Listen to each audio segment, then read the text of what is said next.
پہ بیٹھے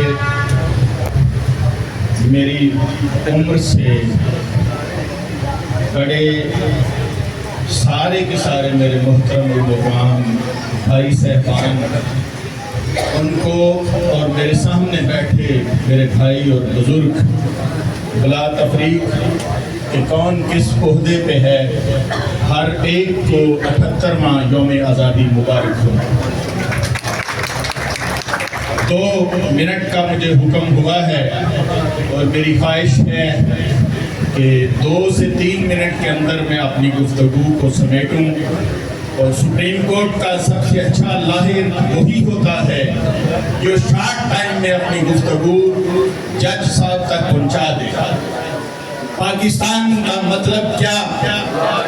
لا الہ الا اللہ محمد رسول اللہ، اس کا وجود لا الہ الا اللہ سے ہے، اور یہ ملک پاکستان 27 رمضان المبارک کو مارز وجود میں آیا ہے، اور یہ اس کائنات کے اندر پہلا اسلامی ملک ہے، 57 اسلامی ملکوں میں پہلا اسلامی ملک ہے جس کا وجود لا الہ الا اللہ محمد رسول اللہ کے اوپر قائم ہے۔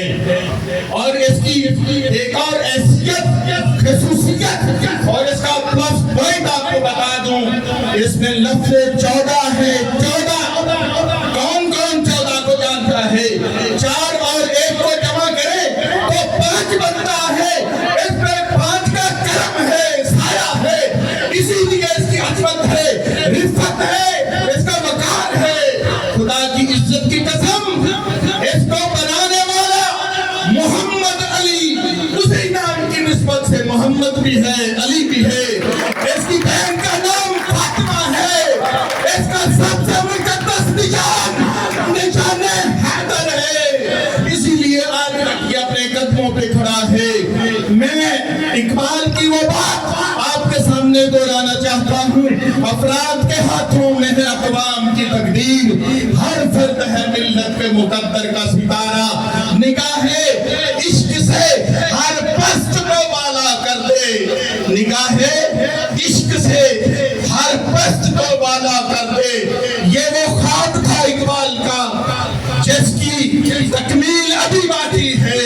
ملک پاکستان بن چکا ہے، یہاں عیاشی ہے، عیاری ہے، بدکاری ہے، بدامنی ہے، بدسکونی ہے۔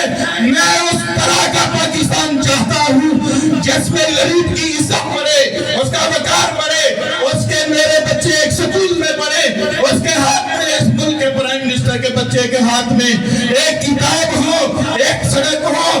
تو پاکستان نہیں چاہیے، فقط ایک پاکستان چاہیے، اور وہ قائد کا پاکستان چاہیے۔